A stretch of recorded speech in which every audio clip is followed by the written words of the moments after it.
year per person. So it's about around 10% of US GDP.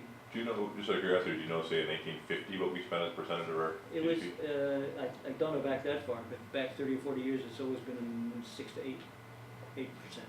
Oh, so we're spending more now. Well, okay, but actually, it's funny. I've seen some figures that actually claim it's 8.8 this year. And this particular one didn't come, like this source, which I quoted here, didn't come to a conclusion, but gave me the numbers to calculate it myself. So whether it's 9% or 10%, I'm not sure. It's just an awful lot of money to redirect without a piecemeal. I guess that's what I would say. So you've heard this all from me before, but as a non-economist who's maybe catching the disease, how do you redirect that kind of expenditure piecemeal? So again, back to Makajani, the top of his list was a cap and trade, which does send price signals. Cap and auction, I should say. Okay, let me also just say a couple of things and then open up for questions. One of his tenets is strong federal action. I don't think he talks a lot about local stuff. And certainly living here in Vermont, you hear about the states going it alone, and the states being an example, and especially given that the cap and trade has gone down for now. And I'd love to live in Vermont, but let me point out that some folks don't really think of oil as energy, and oil is the sticking point as I see it in this individual action. So, just so I can give you my Norwegian kick, since I always do, welcome to Norway, where the Ministry of Oil and Energy is stated just that way. It is not the energy ministry, it is the oil and energy industry. There's a historical reason for that in Norway, because oil is a terrific source of income for them. But in any case, it sums up to me a little bit of the schizophrenia. Yes, we can maybe do it electrically here, but how can we do it for liquid fuels? So back to the idea that without federal action, I don't see a lot happening on liquid fuels myself. I'll say two more things. I guess I've said one of them. Let me mention another problem which comes up in all this, which I think Makajani hasn't paid a lot of attention to. It's the transition problem. Last night I went to a talk about forests and being used to fuel electric generation, which we do in this city. And if you start with a virgin forest, not that there are many of those around here, and you cut it, and then you start managing it on a rotational basis for biomass, because of the carbon that was initially there, not just in the biomass above ground, but also below ground. If you think about paying back the amount of carbon that's released when you first cut this and burn this, and you pay it back, or that is, take it out of the atmosphere by growing more trees, depending on how you do the calculation, it might take 50 years to save as much carbon as you have released when you cut that forest and burned it the first time. So in the long run, you've got a rotational scheme that's producing no net carbon. But in that 50-year time horizon, that thing isn't a source of carbon sequestration, it's the opposite. It's a source of carbon. So that's the dynamic problem. You can summarize that by a little chart like that, which I really love. This is time in that direction. And this is something, effort.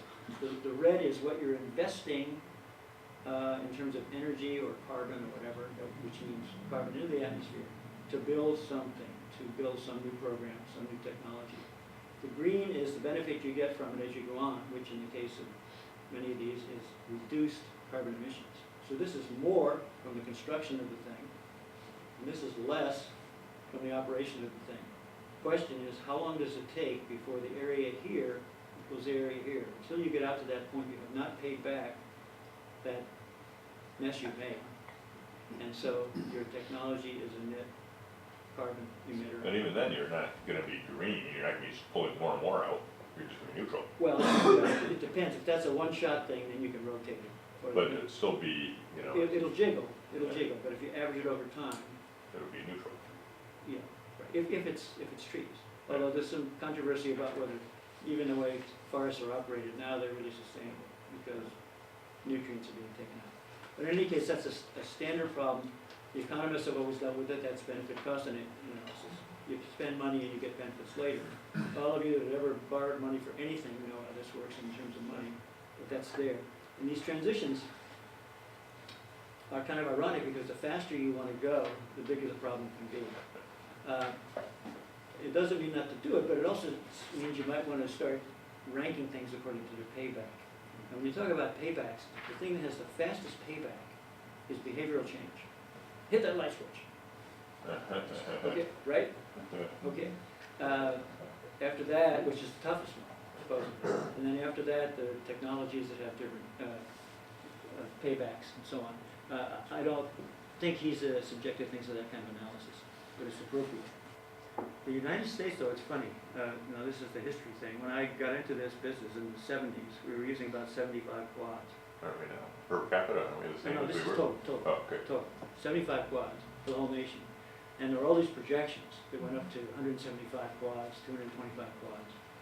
And Amory Lovins and others got in and said, no, we'll never get there. Well, it's now literally 35 years later, we use 100, or 96, I guess. But per capita, I think we haven't changed since 70, have we? Per capita, we've actually, might even have dropped some. Yeah, right. But, so, what's the point? I knew people then that said, we're never gonna get over 100, and I went, no, wow, I can't believe that. We haven't, so our energy use as a nation has done that.